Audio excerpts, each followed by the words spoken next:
Good afternoon. I would like to welcome you to this web seminar, which is sponsored by the University of Toronto series program, and especially by the Holodomor Education and Research Consortium at the Canadian Institute of Ukrainian Studies, University of Alberta.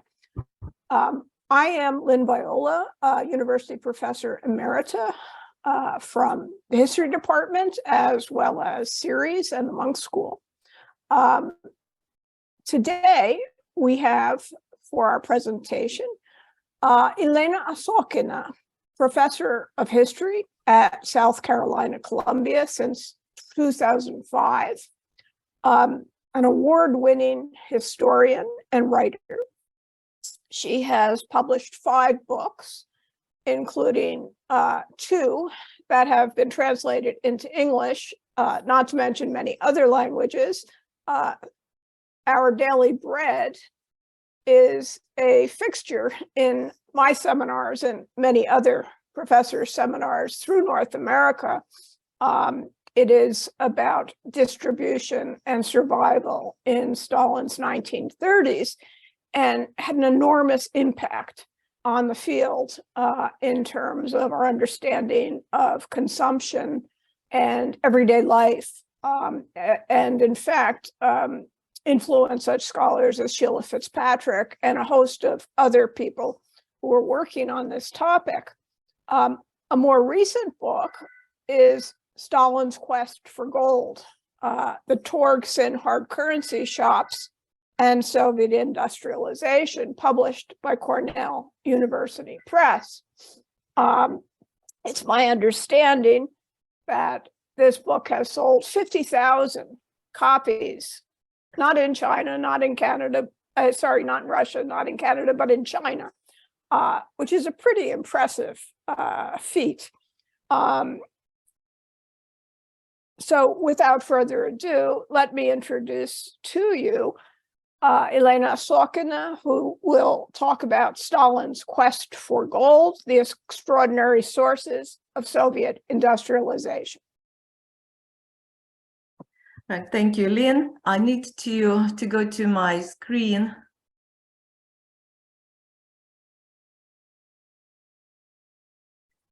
All right. But can you see it? I don't see us. The photos of us, is it all right? Daria. Go to share screen at the bottom. All right.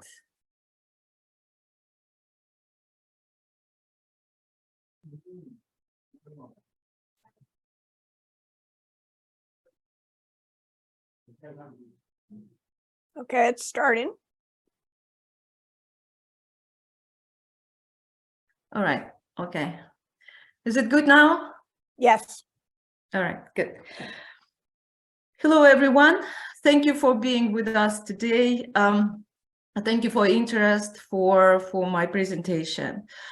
This presentation, as Lynne mentioned, is based on my recent book, which is a translation of my own English translation of an earlier publication. And the central question of this book, and even broader of my research, is the question how the Soviet government financed industrialization. It's very ambitious industrialization plan.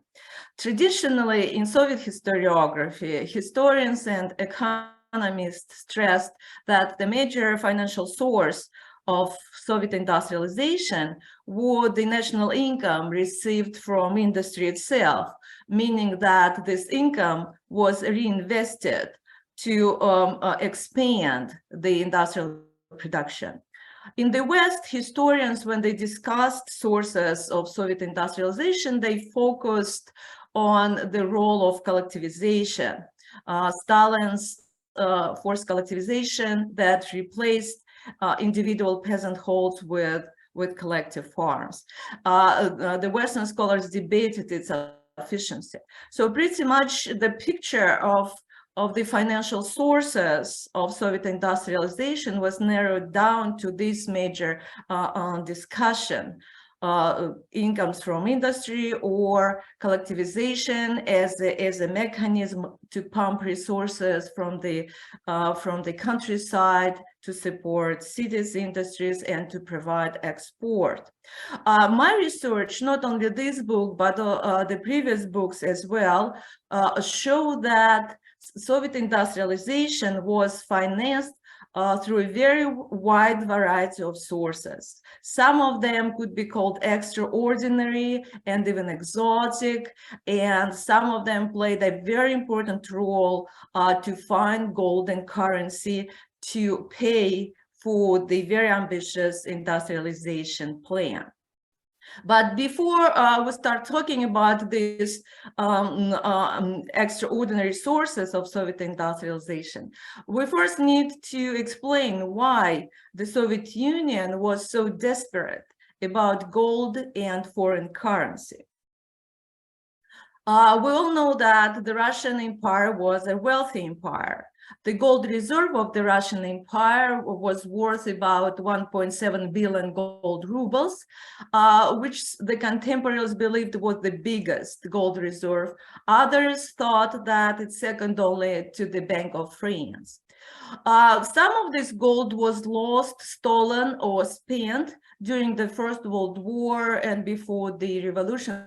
Civil War, before the Bolsheviks came to power in Russia.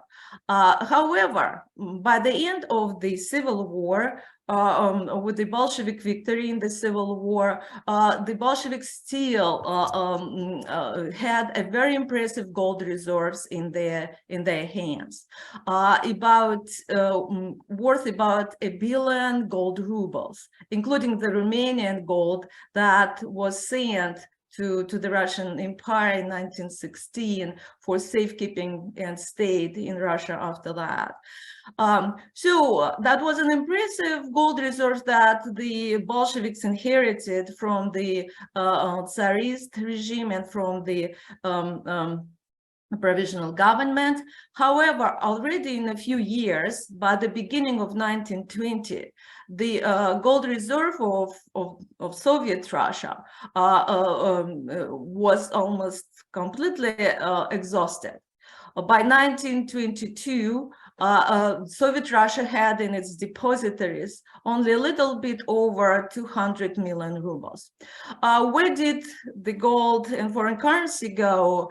My book explains, gives answers to this question. Just to make it short, there were two major spendings. The first one was the Soviet government had to pay for a foreign trade deficit because the country was ruined by the revolutions and wars. Nothing was produced inside, and the government had to buy pretty much everything abroad.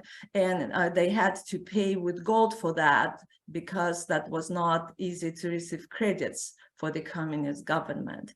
And the second big spending was the support for the communist and workers' movement in the world, in the hopes to bring the world revolution about. So because of all these huge spendings, the gold reserve of the former Russian Empire disappeared. So when the Bolsheviks started industrialization, they were a golden currency bankrupts. However, they didn't want to postpone the industrialization program because they expected a war at any moment and believed that they had to industrialize really quickly. And they understood industrialization as the development of heavy industry and military production, first of all. So this type of industrialization was a very expensive, ambitious project that required gold and foreign currency to pay for equipment, foreign equipment, to pay for technologies, industrial raw materials, help of foreign specialists. When they started industrialization, what they hoped for, what they hoped for? Where did they expect to receive this gold and foreign currency from? One of the possible sources could be the industrial gold mining. However, during the revolution and the wars, the gold mining of the Russian Empire collapsed. If you compare this data on this slide, you will see that before the First World War in 1913, the Russian Empire produced more than 60 tons of pure gold. By the end of the Civil War, by 1922, that was only 8 tons of pure gold. And by the beginning of industrialization at the end of the 1920s, that was only a little bit over 20 tons of pure gold. That was something, but that was not enough for this ambitious project.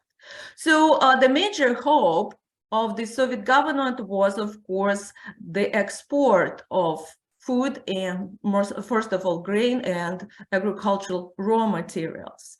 When they started industrialization in 1927-28, the economic situation was not bad. But in 1929, we know what happened.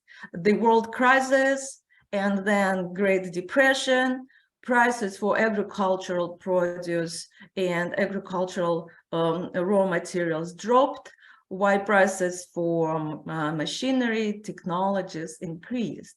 So export, despite all the efforts of the Soviet government to increase export by increasing the physical volumes of grain and other foodstuff, all efforts to receive enough gold and foreign currency were not sufficient. So we know that by doing this, by increasing the physical volumes of export of foodstuff and agricultural raw materials, the government worsened the food situation within the country, and pretty much that was one of the major reasons of mass famine within the Soviet Union during the first half of the 1930s. So the situation was really desperate. The gold industry did not provide enough, Soviet export didn't bring enough, and virtually the Soviet industrialization was done on credit. And the foreign debt of the Soviet Union grew really quickly. If in 1926 the debt was equal a little bit more than 400 million gold rubles, then only in 5 years it was already close to 1.5 billion gold rubles. So those who worked with the archival documents from that time, they all know that at the end of the 1920s and early 30s, the Soviet government panicked over foreign currency and gold. They looked for sources of gold and foreign currency everywhere and used any means possible. That was exactly the time when the export of art started in the Soviet Union, when the major masterpieces from the Soviet museums were sold abroad in order to accumulate some additional gold and foreign currency. In December, I will deliver another talk on the art sales under Stalin. So today I will just only refer to this subject and show you really briefly another of my books. The specific books that came out in 2018 discusses the Soviet export of Orthodox icons from the Soviet Union to finance industrialization. The Soviet government used religious items in order to build socialism. There is a paradox here, a very interesting paradox, that within the country, within the Soviet Union, the Orthodox icons were still viewed as harmful objects of the hatred religion, but to the outside of the Soviet Union, to the outside world, the religious items, Orthodox icons among them, were presented as art and also as a valuable commodity. Specifically, the picture that you see here is from 1936. It is an exhibition, and also it's a store that offers icons for sale. Those numbers that you can see here in front of the icons, these are the icons that I identified and was able to tell their stories and to find out where they are in nowadays. So what happened to them? So export of art was one of those extraordinary sources to finance Soviet industrialization. But the outcome of these sales, art sales, were not that great. Approximately, the Soviet government received about 40 million gold rubles for altogether for the art sales. According to the official exchange rate, Soviet exchange rate at that time, that was about $20 million. So maybe enough to buy equipment for one giant industrial enterprise, not much. The other source, and this is my major focus today, was called Tarksin. What is Tarksin? Tarksin is an abbreviation that stands for All Union Organization for Trade with Foreigners. So those who speak Russian, they recognize this word, torg, which means trade, торговля, с, with, with иностранцами, Tarksin, trade with foreigners. Tarksin was created in July of 1930, just very shortly after the beginning of Soviet industrialization. But at that time, Tarksin was a very small trade office and had only a few stores, mostly in big industrial cities and in seaports. It worked only for foreigners, and even not for all foreigners. For example, foreigners who lived in the Soviet Union long term could not shop in Tarksin in the beginning. Yeah, it is an irony. The government needed gold and foreign currency, but they could not sacrifice the state monopoly of gold and currency operations. So the Soviet people in the beginning were not allowed to shop in Tarksin. They were not even allowed to enter its stores. However, that panic over gold and foreign currency that I discussed just a minute ago made a big change. The government needed gold and foreign currency, and the population of the Soviet Union had some valuable savings. So the goal was to find a mechanism to pump those valuables from the population. So Tarksin had to accomplish this goal. So in 1931, the government allowed Soviet people to shop in Tarksin in exchange for their valuables. Initially, people could bring to Tarksin only foreign cash and Tsar's gold coins, imperial gold coins, and also use money transaction from abroad, from their relatives and friends. However, people were bringing to Tarksin other valuables and begged to exchange these valuables for food. One of the letters from Tarksin tells a story when a person brought to Tarksin paintings by the Dutch masters and only asked for 50 rubles for these masterpieces. Tarksin had to refuse, but at the same time, its administration reported to the central government this flood of valuables from people. And eventually, the government allowed Tarksin first to accept the so-called household gold, these are any objects made of gold. And then after that silver object and platinum, diamonds and other precious stones, semi-precious stones. So the assortment of valuables that people could bring to Tarxin developed, and we can see that people actually prompted the government what else could be taken from them in exchange for food. So when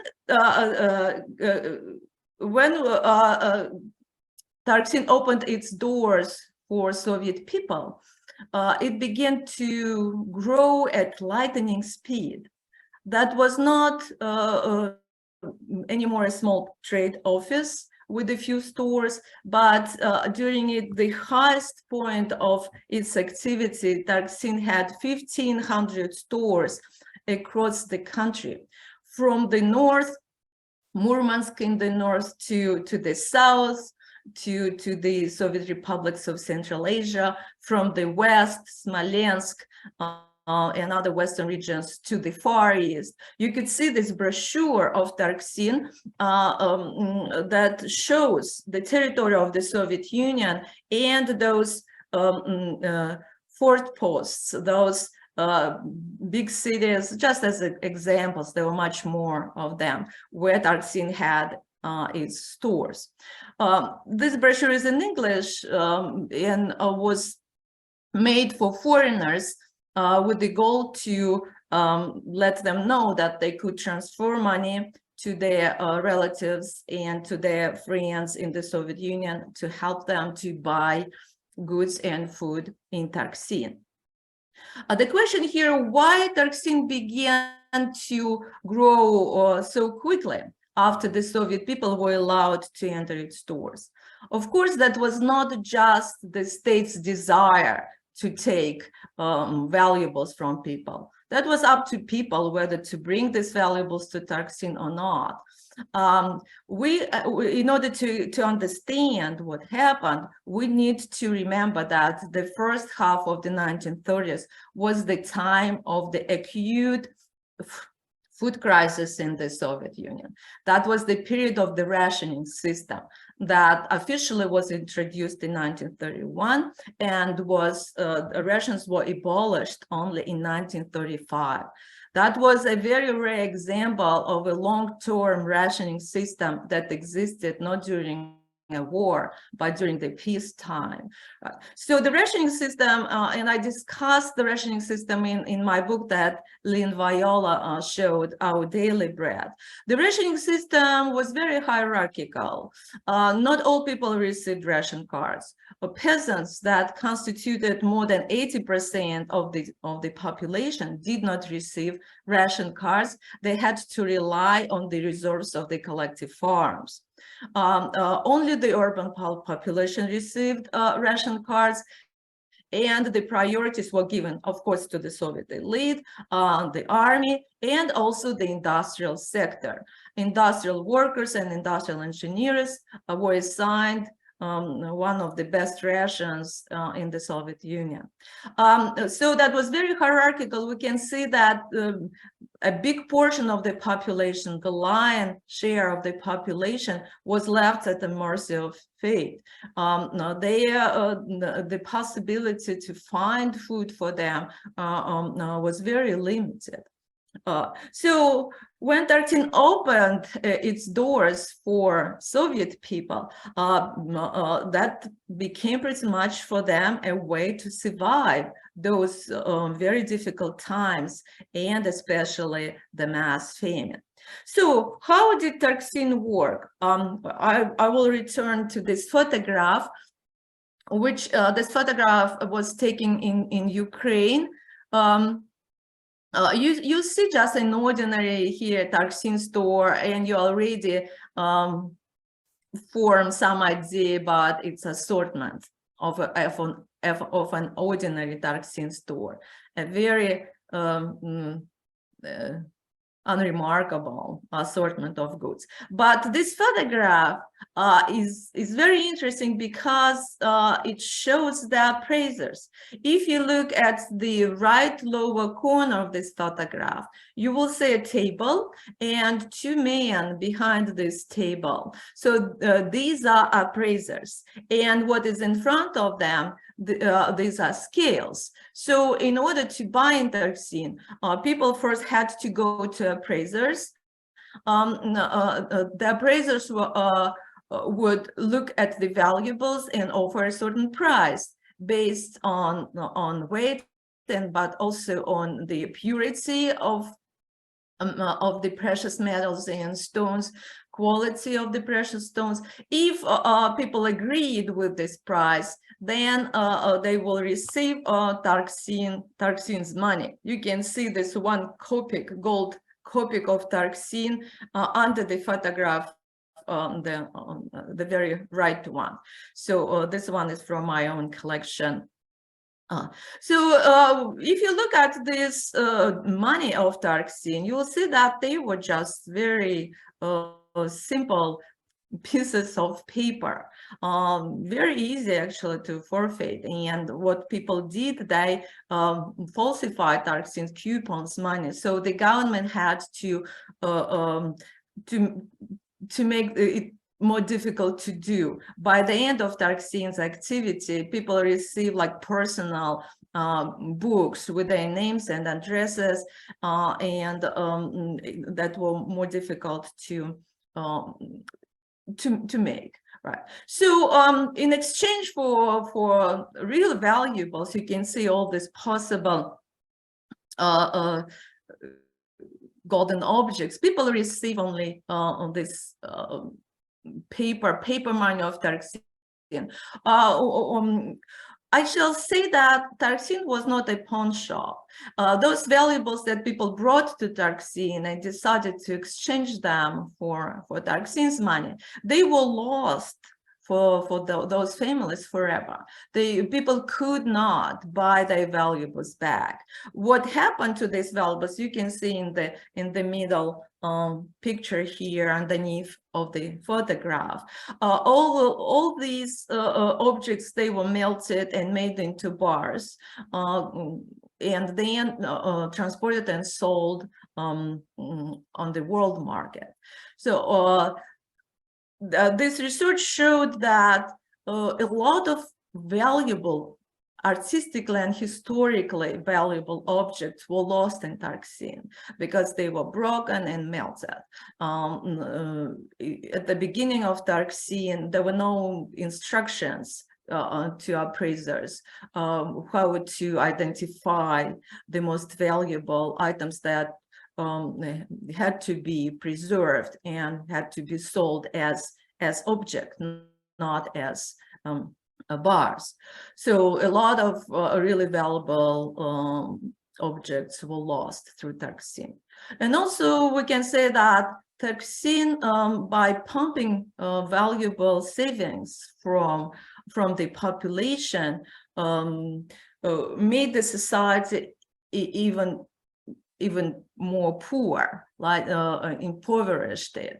We know that after the revolution, the wealth of the Russian Empire was nationalized, and the upper strata within the society pretty much were liquidated. Tarxin was the next step in this, in bringing the society closer to more poverty, because it destroyed valuables, destroyed wealth of the previous centuries that were preserved in families. So what did Tarxin's stores look like? Really, they were all different. Those who read Mikhail Bulgakov's novel Master and Margarita, they probably remember a description of a very famous Tarxin store in Moscow on the Smolensky Square, right? And Bulgakov describes that luxuries and plenty in the store. And yes, there were such stores that looked luxurious and that they sold souvenirs, furs, precious antiques. So one of the examples is the photograph on the right on the screen, where you can see an antique Tarxin store in Moscow. However, most of the Tarxin stores were not like that. They were very ordinary stores with a very limited assortment of goods. Very often, as the reports show, dark, dirty, with long lines. So they were pretty much a part of the Soviet trade of that time, and they shared all the difficulties and bad characteristics of the Soviet trade of that time. A good illustration here is photograph on the left. This photograph was made in Kharkiv in 1933. So we are talking about the year of mass famine, the worst time during the first half of the 1930s. And if you look at this photograph without knowing what is depicted on it, you will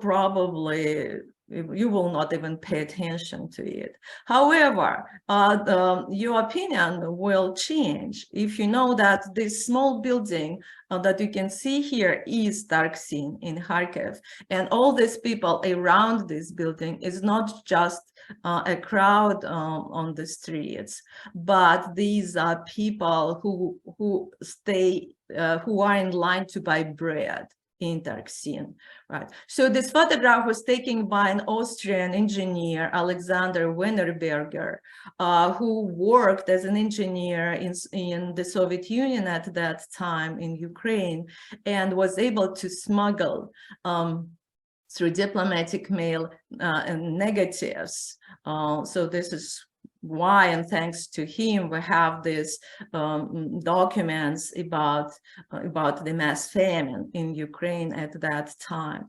So just think about it. People were bringing real valuables, gold and silver, platinum objects. Some of them were very dear to their families,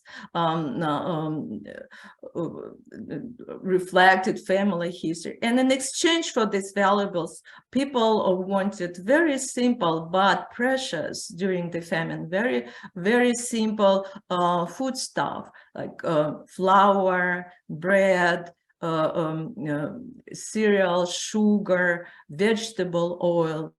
People were exchanging valuables for basic foods in order to survive the famine.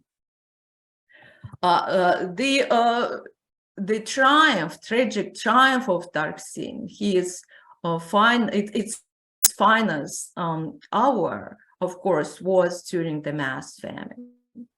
The statistics shows that in 1933, which was the worst year, the year of the mass famine, people brought to Tarxin 45 tons of pure gold, 45 tons of pure gold. In order to appreciate this figure, we have to compare it with the industrial production of gold at that time. In 1933, Soviet gold industry produced only 50.5 tons of pure gold. If you compare, you can see how close these figures are, and that people's contribution to Tarxin during the mass famine was pretty much equal to what was received by industrial mining. And Dalstroy, which is a branch of Gulag that used labor of prisoners, that year in 1933 produced only 0.8 tons of pure gold. So you can see how important Tarksin was for the government to finance industrialization, but you also see that how important it was for people to survive because they voluntarily, so to speak, brought these valuables to Tarksin. Voluntarily, of course, in the quotation marks, because that was famine. Hunger that drove people to Tarksin. Well, the illustration, what you see here on this slide, is from one of my books, which is called Alchemy of Soviet Industrialization. It is an illustration by a wonderful artist, Maria Shishova, and it shows a moment, an illustration of a novel by Viktor Astafyev. Viktor Astafyev, who is a boy on this picture, depicted as a boy, he grew up in a village in Siberia. His family had only one valuable item that they could bring to Tarksin. These are the earrings. You can see them. His grandmother is holding these earrings.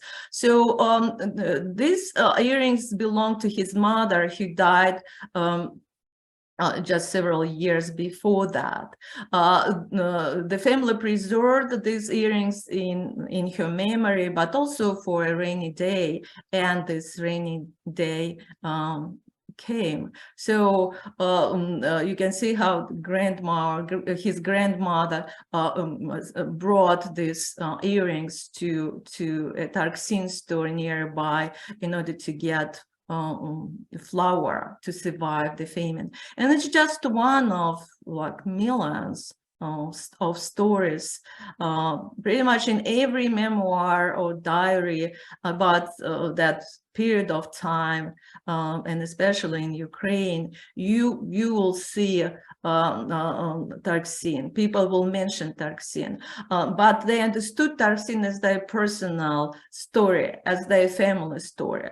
My book shows this as pretty much as a national tragedy, as some phenomenon of the whole country, and it shows not only importance of Tarksin for individuals, for families, but important is for the population as a whole.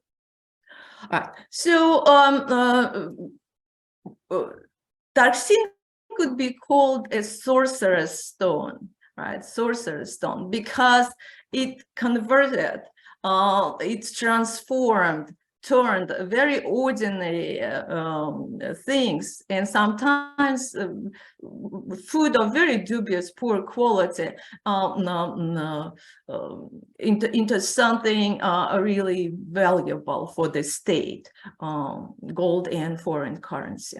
So the final results of Tarksin, you can see here this different categories of valuables that Tarksin accepted: gold coins, gold objects, silver, platinum, diamonds, currency, cash, transaction from abroad. You see that the final result of its very short period of activity was tremendous. Tarksin was liquidated in February of 1936, so it worked only for about 5 years, and within these 5 years, it accumulated close to three valuables worth of about 300 million gold rubles. If recalculated according to the official exchange rate at that time, it would be an equivalent of 220 tons of pure gold. Right. During the same period of time, during the first half of the 1930s, let's say that the industrial gold mining produced 294 tons of pure gold, and Gulag only 21 tons of pure gold. So it is a tremendous result of this enterprise called Tarksin, a tremendous amount of valuables. I talked about Tarxin as a mechanism of this peculiar alchemy of Soviet industrialization. And they were the certain mechanisms that allowed the government to capitalize on Tarxin, to profit through its activity.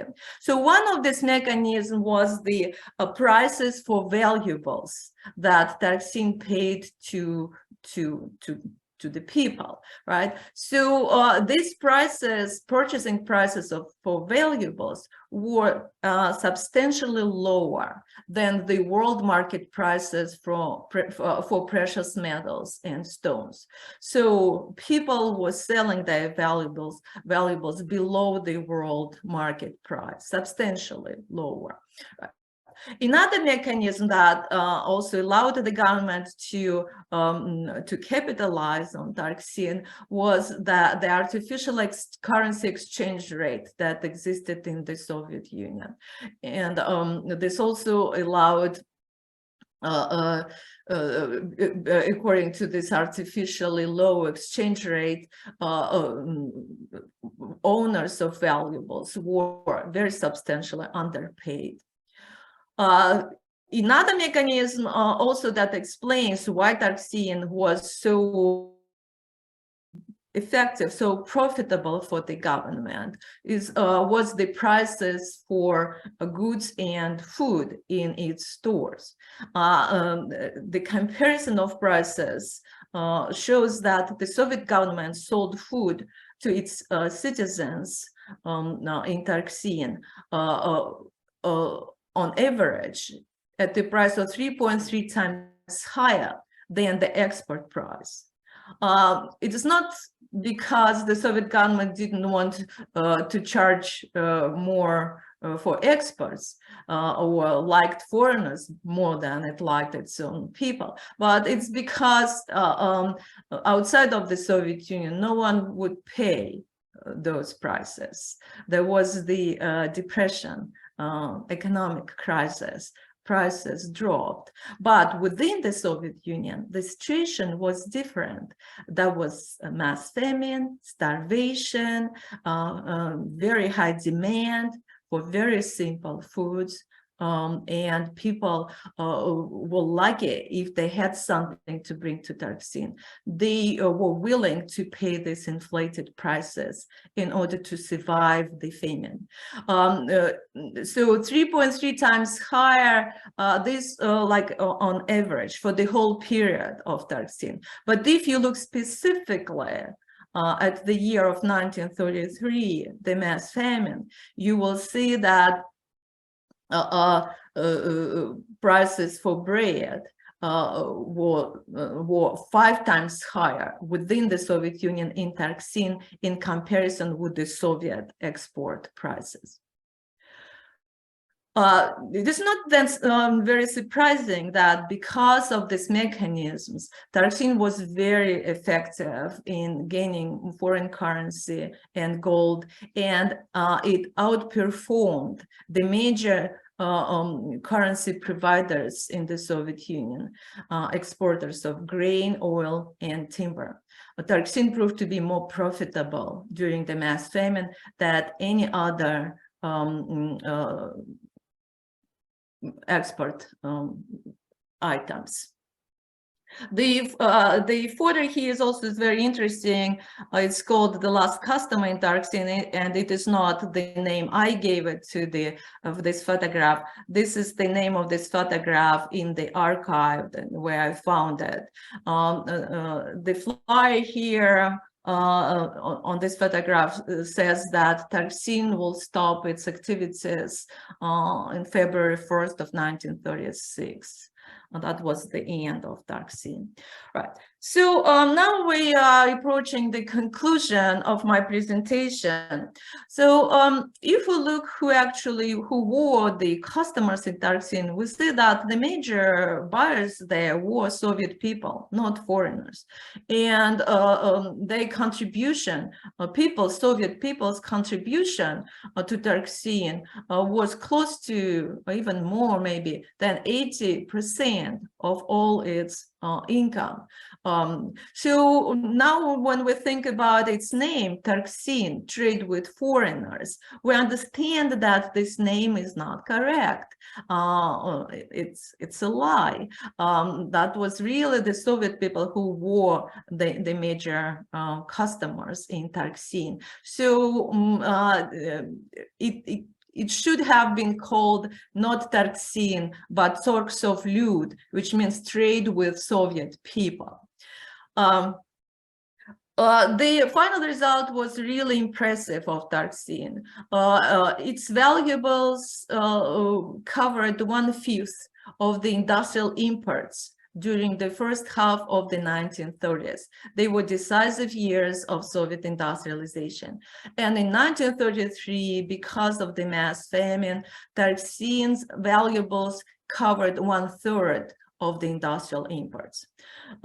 So those valuables that Tarksin accumulated were enough to buy equipment for 10 giant industrial enterprises of the Soviet Union, the pride of Soviet industrialization, like Kharkiv tractor plant, Magnitka, Kuznetsk, Dneprostroy, and other big industrial enterprises.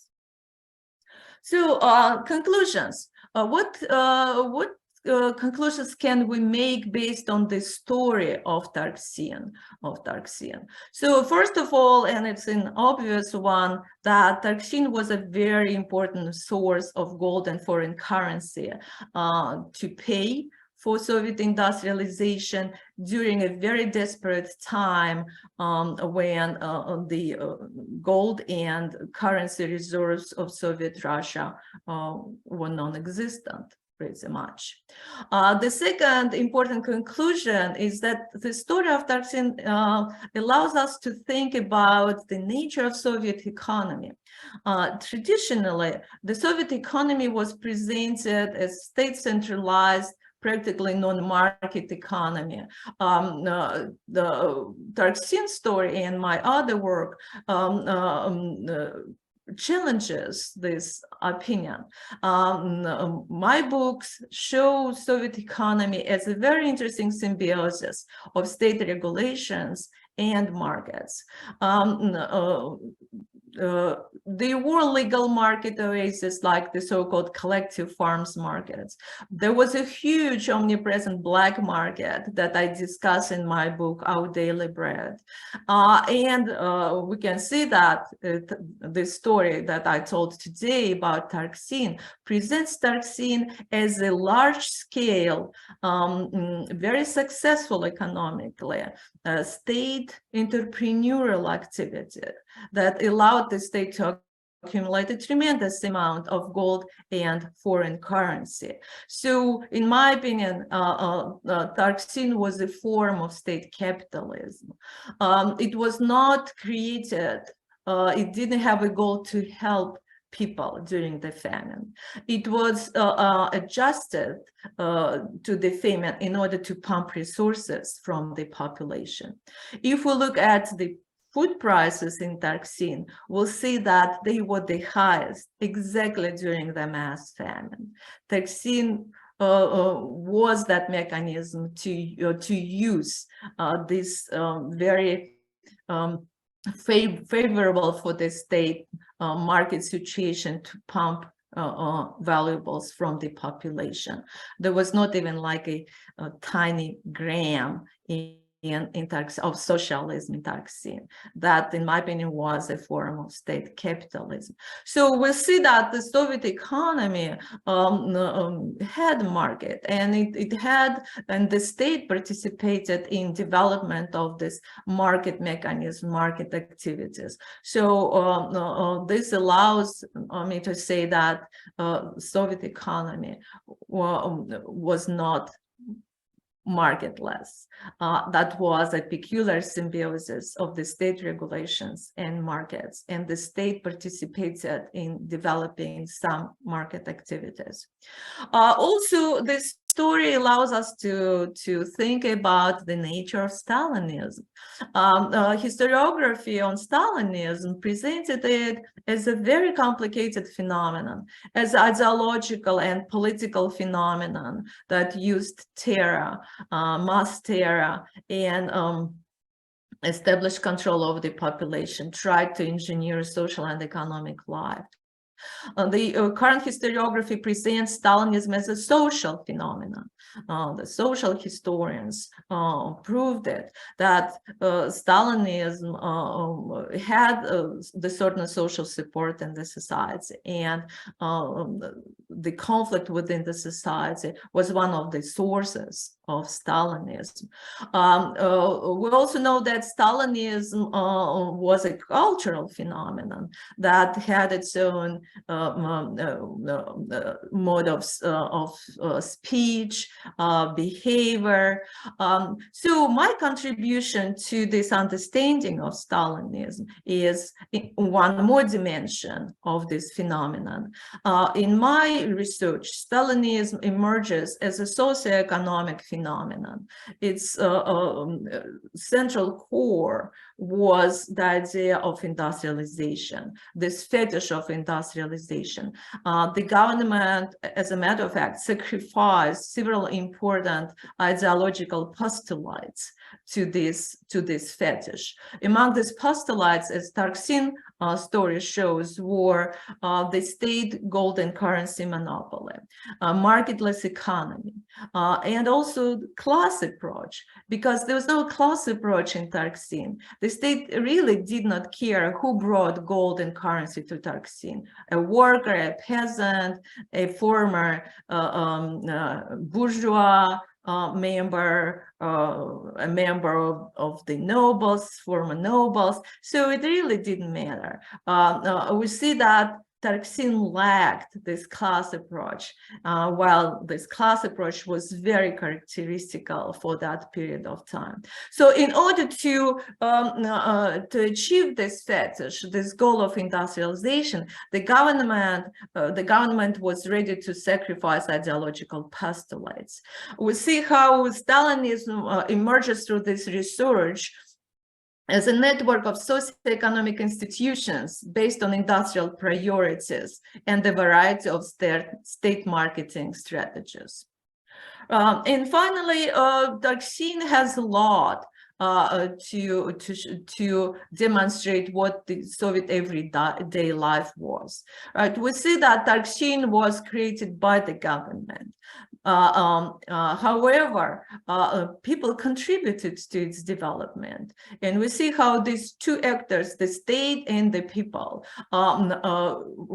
through their struggle against each other, or through their collaboration with each other, through their interrelations, created a certain outcome, the Soviet everyday life. Both actors, the state and the people, participated in making the everyday life. While the state tried to engineer social and economic and political life, people, by adjusting to this situation, pretty much transformed the state plans, and the final result was never what the state intended or what people wanted. That was something else. Also, and this is the last thing that I want to say, Tarksin allows us to look at Soviet everyday life as a custom of adventure, and also like a habit of risk. Soviet everyday life required a lot of heroism. And this is especially clear when you look at the relations between Tarksin and the political police, Soviet political police at the time. The political police also had its currency quotas. They had to fulfill these quotas. And they did it, as we know, through confiscation, through coercion. Tarksin did not need to use violence. Famine worked for Tarksin. And so Tarksin proved to be more successful in comparison with the political police in obtaining gold and currency. So the political police decided to use Tarxin in order to find those holders of valuables. So the political police either received information from Tarxin's administration about those who had gold and other valuables, or it pretty much observed Tarxin and its customers, followed them, searched their houses, confiscated their valuables. The justification for these actions was that the political police fought speculation.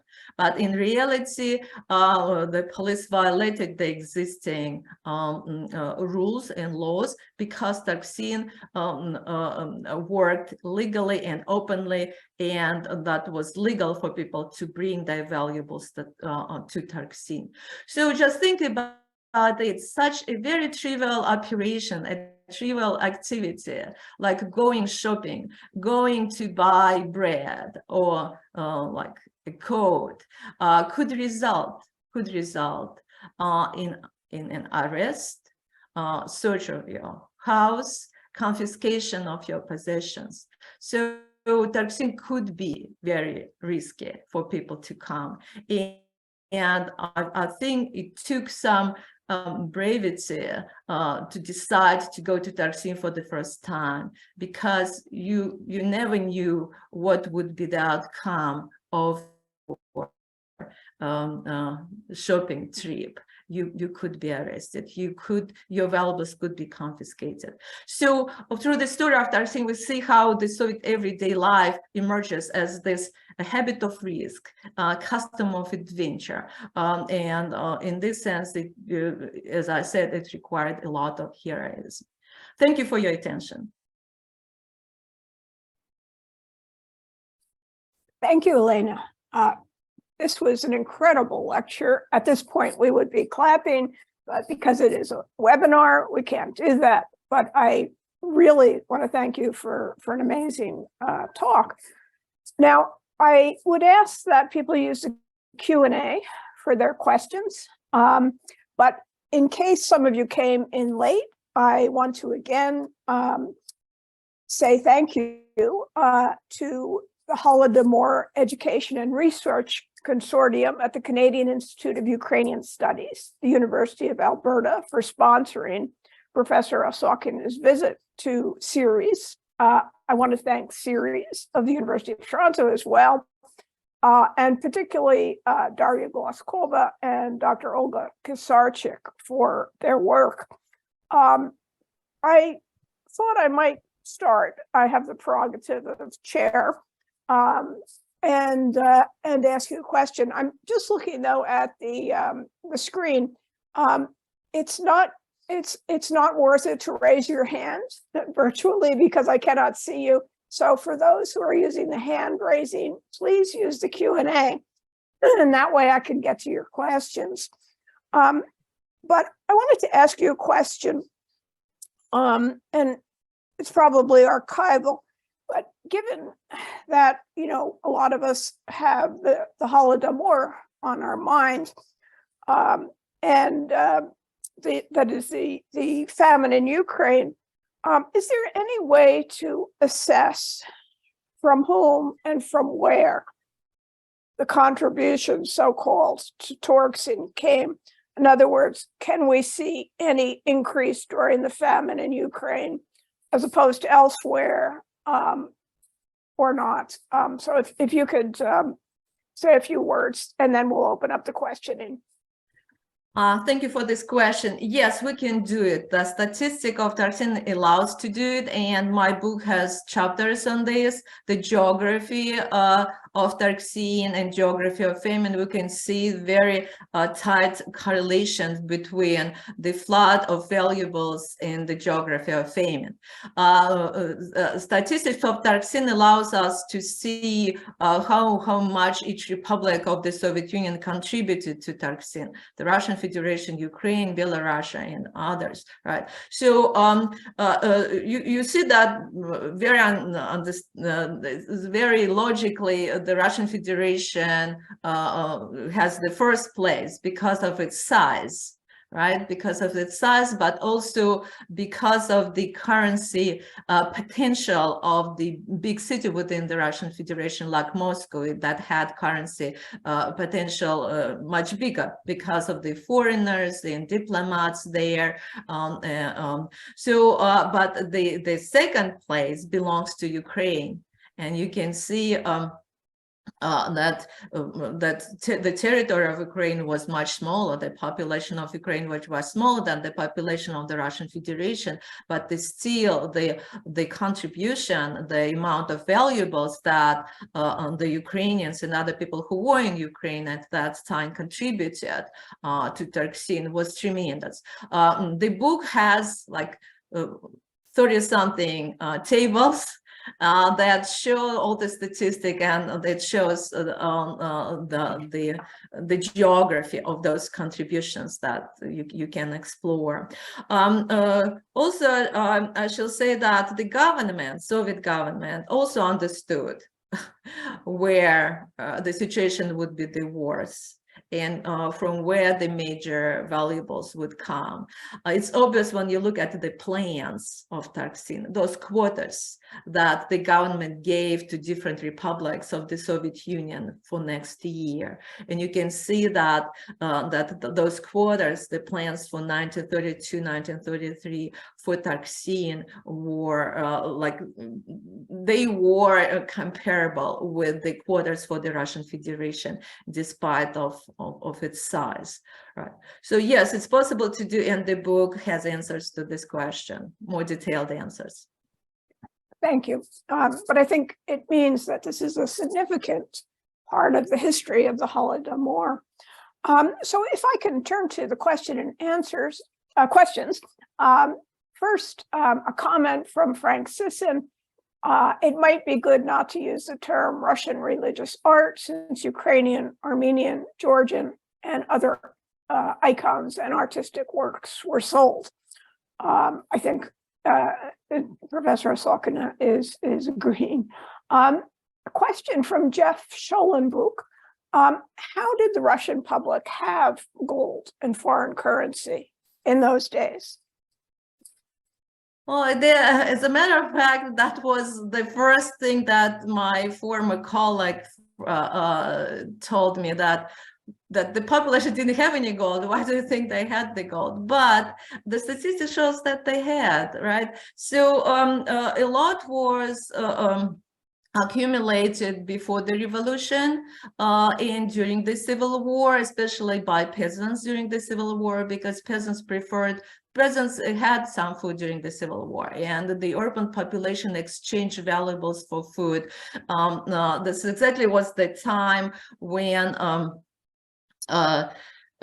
peasants accumulated a lot of imperial gold coins. One of the analytics of Turkcin called it the underground banks of peasants, meaning that all these coins were stored like in boxes, jars, and buried in the ground. When the famine came, they pretty much took their savings, and that analytic commented that now we can see the flood of those gold coins from the underground peasant banks. And by the way, that flood of these imperial gold coins that were mostly accumulated by peasants during the Civil War shows that when peasants became one of the major customers in Turkcin, you can see how the flood of coins increases during the mass famine, and that was an indicator that now peasants knew about Turkcin. They now became its customers.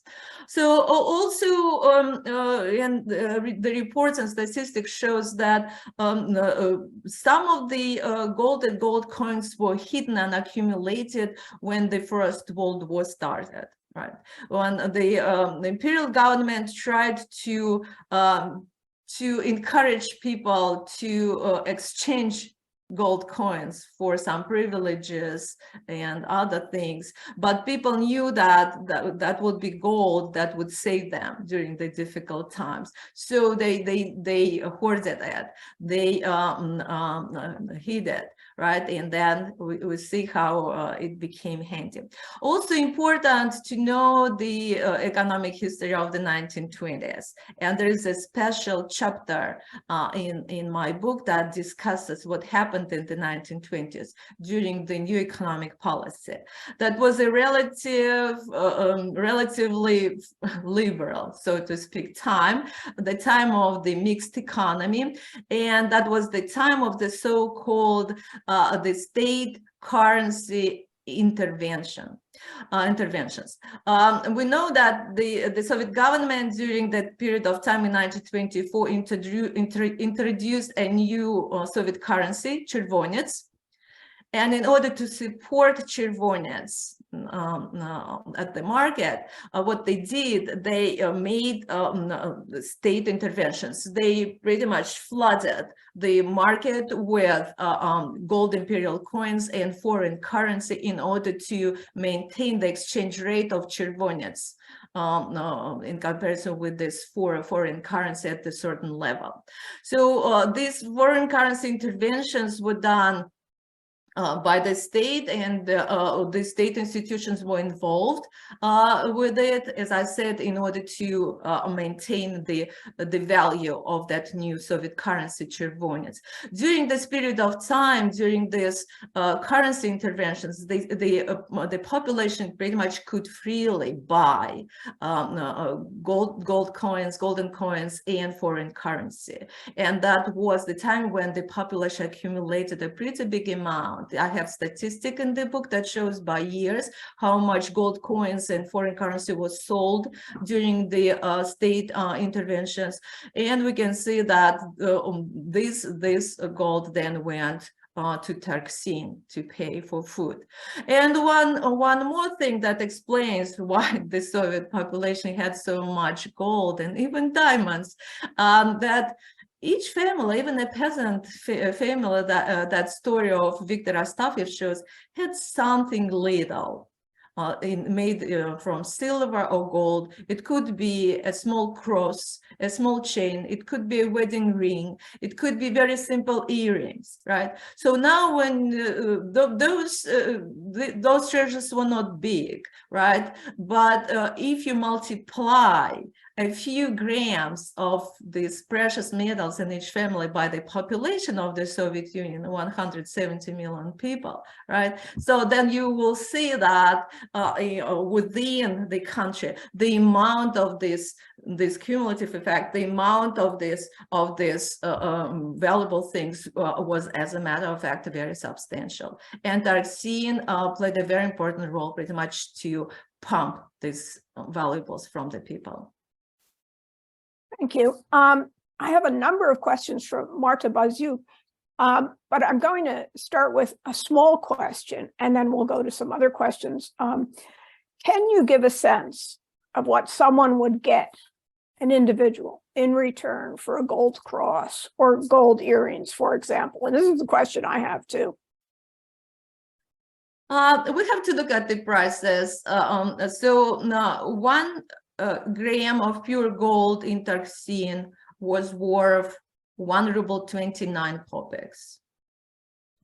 Right. Okay. So depending on the weight of your chain or your golden cross, I can tell you that the price, for example, for a kilo of bread was 5 golden kopecks. So it will give you. So however, I should stress here that 5 golden kopecks of Taksim, that was not a low price. That was not a low price. The gold ruble that didn't have the physical form, you could not actually hold it in hand. That was just some a unit to calculate the currency operations. So this gold ruble was worth of 6 rubles 60 kopecks of regular Soviet money. And during the famine, of course, there was a huge black market around Taksim. There was an issue of prostitution as a strategy of survival about Taksim. So during the mass famine, this gold Taksim ruble was worth something from 60 to 70 regular Soviet rubles. So when we say 5 gold kopecks, it is not a small price. We see how the Tarxin was very expensive, a very expensive store. And according to the official calculations to the Soviet reports, prices for food in Tarxin were higher than in Poland at that time, and even in Paris. What they calculated, they tried to show how much you could buy, like for Tarxin ruble in comparison with the dollar, for example, right, or some other currency. So I would say that a golden cross, a golden chain would bring a substantial amount of food, right? Probably maybe like around like a bag of flour or something else, but that was not cheap. Thank you. A couple of people have this question. Konstantin Fuchs, Marta Bazuk, Ted Reeve. Why did Torkson close? Had they led the people dry by that time? And what happened to the personnel in 1937-38, that is during the terror? All right, a very good question. Thank you very much. I meant to say it. So yes, it seems to be that Tarxin was so profitable and so effective that the government would have kept it for longer. However, it was liquidated, and there are several factors of different factors here. The economic reasons. First of all, we see how after the famine, interest for Tarxin dropped.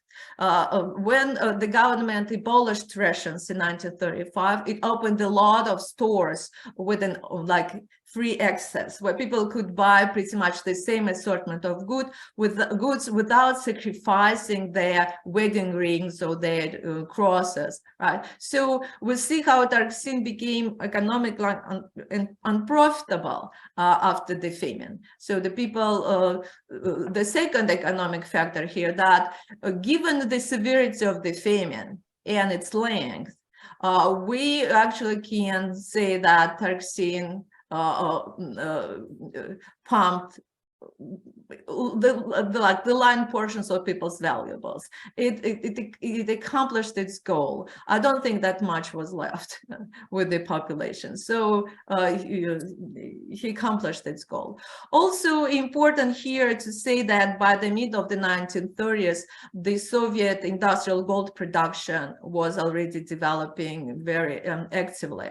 And we see that finally Stalin's government solved the gold problem, not through Tarxin, but through the gold production. We see how the flood of gold, industrially mined gold, increased every year, and including Dalstroy, the Gulag branch. So the government didn't need Tarxin anymore because they now had this very developed gold industry. However, I should say here also that there were ideological reasons to close Tarxin, not only the economic reasons. It is a paradox. Tarxin played such an important role in the plans of the Soviet government, but the Soviet government hated this creation. Right. So if you look at the document, you see that how they speak about Tarxin as a sort of like a bourgeois enterprise. And so it's not by surprise that they didn't like it, because Tarxin for them was a retreat. That was a certain compromise. As I said, they had to sacrifice some ideological postulates, some postulates of the political economy of socialism, marketless economy, the state currency monopoly, class approach. So they tolerated Tarxin until the certain moment. And when there was no need for Tarxin anymore, when they could solve their problems by other means, they liquidated it. Thank you. Question from our colleague in Montreal, where I hope it's colder than in Toronto, Christy Ironside. I'm curious about price policy. Were prices in Torkson stores set with reference to so-called commercial prices charged in open stores, which tended to be indexed imperfectly to market prices as in the collective farm, flea and black markets, and which were always higher than the ration prices in clothes shops, or were they priced higher for implicitly punitive reasons? Thank you. Hi, Christy. Right. It is a very good question, and there is a special chapter in the book that's called Prices in Taksin that pretty much examines how the prices were defined. You could see that the government tried to demanded the highest prices in Taksin, but they had to react to the situation. We see how the prices in Taksin increased and reached their their peak during the mass famine, and after the famine, although the government still wanted to keep those prices high, but they had to decrease them according to demand, that decreasing demand from the population. So we could see here in the price mechanism, two things work together. The government dictate, right, that they try to control the process to achieve like maximum, but also the market, the ratio between the supply and demand, how much the demand was. So as far as the comparison of Taksin's prices with other prices in the Soviet Union at that time, there were several levels of prices. The lowest were the prices for the ration items, rationing system. That were the lowest, right? Because they're subsidized by the government, they were the lowest. But as I said, not all the population received ration cards, and even those who received ration cards, the assortment was very poor and very insufficient. So even those with the ration cards had to buy in Taksin. Right. So the next level of prices were the so-called the state commercial stores. The population called them the ruble Taksins. Right. So the government opened them in 1929. The prices, they were very high, astronomically high, and assortment limited, but the prices were in rubles. Right, this is where you had to pay in rubles, right? So to compare the state commercial stores prices with Taksin prices is very difficult, because as I said, behind Taksin's prices were valuables, gold, silver, precious stones. In my opinion, Taksin was still more expensive and more sacrificial, given that people were bringing not just regular paper rubles to Taksin that inflated, but they were bringing real valuable things that and below the market prices. And of course was the market, like the collective farmers market, where the prices during the mass famine were also very high, and assortment very limited. In those days during the mass famine, people bought potatoes by piece, and they bought flour by saucers on the markets. So but there was not that much available during the mass famine. Peasants, who were the major suppliers for markets, they were starving. They didn't have food for themselves. So the prices that at the markets were extremely high, and I think they were comparable to Taksin prices. And you could see how Taksin's money and Taksin's food and goods, they pretty much went to the black market. They went those markets, and you could see how they price rocketed at the black market. As I said, Taksin gold ruble was during the famine was equal something from 60 to 70 paper rubles. So in my opinion, Taksin was among the most expensive places to buy food at that time, comparable maybe only to the black market. And in some cases, there was no even a difference between Taksin and the black market, because black market was a part of Taksin activities. Thank you. We have a lot of questions. We also have 3 raised hands, which I just can't see. So please go to Q&A. I want to raise this question from Professor Bohdan Klid, and you've partially answered it, but the last part of it would be interesting. And if you can kind of keep your answers concise, because we have 20 questions. So, but you ask fundamental questions. I need to give the exhausting answers. Don't be exhausting, no. So here is what Professor Klid writes. The 4 territories most affected by the 1931 to 33 Soviet famines were Ukraine, Kazakhstan, the North Caucasus, especially Kuban, and the Volga region. Have you made in your book analyses of revenues from tourist outlets for these territories? And you've, I think, answered that. Yeah. But have you compared them with one another? Or and this is what's really interesting, or compared the famine-affected areas and the less famine-affected areas? Yes, there is, as I said, there is statistic to compare the republics and their contribution to Tarxine, and I do some comparison, showing percentage, how they compare it to each other, and the statistics shows that those republics that were the worst affected by famine, like Ukraine and Kazakhstan, they show very high numbers. Although this statistic is a little bit like, can we say muddied, right?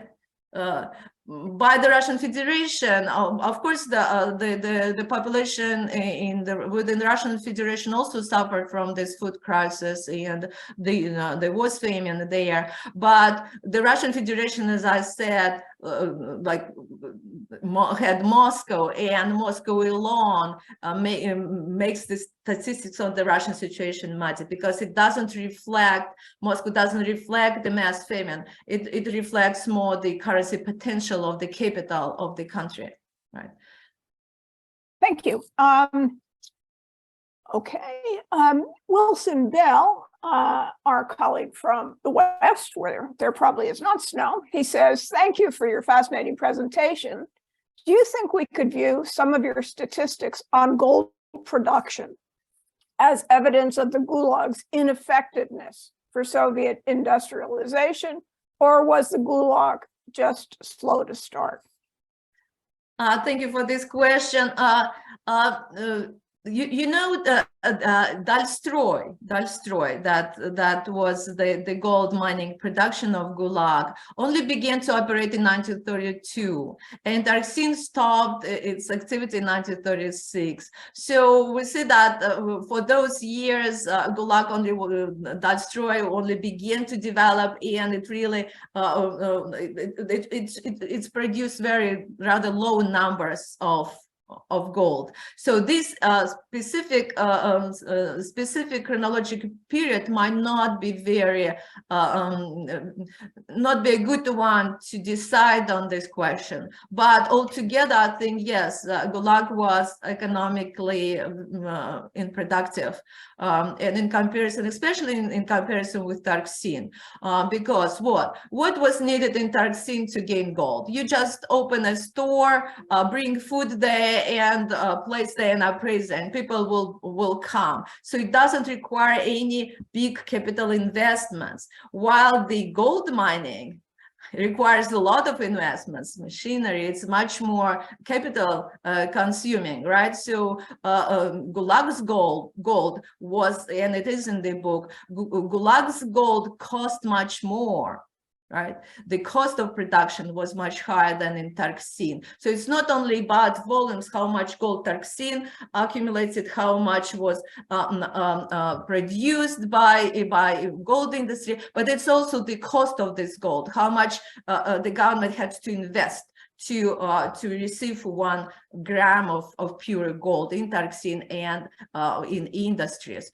So, and also I can refer you to the current historiography on Gulag, which shows that although there might be some economic reasons behind it, but the current historiography shows that that was the political factors that actually was the most important factors of development of Gulag, not economic. Thank you. And forgive me in advance because I'm not going to be able to get to everyone's question. Natalia Konyenko-Friesen writes, thank you for a very interesting presentation. The discussion of Torksin offers new perspectives on the macroeconomic activities of the Soviet state in the 1930s and its impact on this extractive economic policy on the peoples of the country. I'm not sure, though, that Torksin was run on the principles of market economy, where prices set on the basis of supply-demand, or the stores set up by independent agents, or profits appropriated by these independent agents. I suspect the answer is no. Thus, the market economy principles were not really observed. Your comments are welcome. Well, this question alone requires like a lecture, because I just recently wrote an article on can we consider Soviet economy a form of state capitalism? So it's really a big question. But I try to show that what are my reasons when I say that we're dealing here with a form of state capitalism. We see that definitely there was no goal, social goal, to help the population during the famine. Also, we see here that prices reflected the market situation. Yes, the government tried to dictate, right? And the power of the actual sellers were very limited in establishing prices. But we also see how the market situation within the country, especially the mass famine, defined the prices. So it's not really like free market economy, but really we cannot say that that was the prices that were defined by the state in their own interests. So the state had to take into account the market situation within the country, the level of demand and the level of supply, and through this ratio, how much they had to offer for sale and how much people were willing to pay during the famine, in the end define the prices. So in my opinion, it's just one of the strong reasons for me. But also we see how the state acted very entrepreneurially in this example, right? So instead of confiscating this gold and valuables by force, only using the political police and forcing people by force to bring it, they use the market mechanism, they use the economic situation to pump resources. They saved a lot of money on that because they didn't need the political police, the army to search every house. People will bring in these valuables themselves. And it is an interesting phenomenon that people contributed to industrialization very often against their own will. Many of them probably hated this regime, they hated the situation, but in order to survive, they helped this regime, they were bringing it. So yes, it is not a free market economy, but we're dealing here, as I said, with a very peculiar symbiosis of the state regulations, a state dictate, and the market mechanisms. That was a big question, a very interesting question. I would encourage you to talk more because it's very interesting. I think we have time for only one more question. I might be able to get another one in. Our colleague Frank Sisson writes, what was the nature of the discussion of Torksin abroad, both in pro-Soviet and anti-Soviet sources? How valuable are the reports of foreign diplomats? Did the Soviets in Comintern issue a justification for the program? Now, that's very unfair. That's 3 questions, but because it's from Frank Sisson, I think we can ask them. Oh, it's a very interesting and a very interesting question, how actually Torksin was perceived by the people within the country and abroad, right? So I would say that abroad, foreign people probably even didn't know about Tarxin unless they had somebody in the Soviet Union, like a relative or a friend, and who knew about the situation within the Soviet Union and that people were suffering. So the rest of the Western population who were not involved with the Soviet Union, they probably even didn't know that Tarxin existed. But those who traveled to the Soviet Union, those who had relatives within the Soviet Union, they knew about Tarxin. So they viewed it as a help to their relatives. They did not think about whether it was effective or not, but they just tried to save their relatives in the Soviet Union. One of the chapters actually is analysis of the money transfers from abroad that shows from what countries the money mostly came and to what regions within the Soviet Union this money transfers from abroad arrived. And it shows that pretty much those countries with the big immigration, pre-revolutionary immigration from Russia, they were the major contributors. Mostly these were Jewish money, right? The Jews that immigrated from the Russian Empire before the revolution because of pogroms and settled down in the United States, in Canada, in even in England, where there was a Jewish organization there. They were helping their Jewish families in the Soviet Union, and the money went exactly to the regions with the highest Jewish population. You can see that was the mostly Jewish money, right? So another group that from abroad that contributed a lot were the Germans in Germany, because we know that within the Soviet Union was the autonomous republic of the Germans, Respublika Nemцев Povolzhia on the Volga River. So the Germans in Germany, they were helping those Germans within the Soviet Union. So see, that help was very specific. We can see that was based not on just some world help of the world community, Western community to the Soviet people. That was family based, based on the relations between the relatives. That was the help from abroad. And within the Soviet Union, Tarxin was perceived as a very strange enterprise, like some mystical place with with the name that people didn't understand actually what it means, Tarxin. In one of the letters, its author called Tarxin America in miniature. For them, that was something really alien, right? Something really strange, right? So, so I hope I answered your question. Wow, we have still a lot of questions, but not any more time. Yeah, the book is available to read. The book is available, Cornell University Press. I want to thank Professor Osokina for a very interesting talk that raises so many questions. And I think individuals, including myself, will be continuing to ask questions. So at this point, we would normally applaud, but I am the only one who can do it. I thank you so very much. Yeah, thank you for your attention.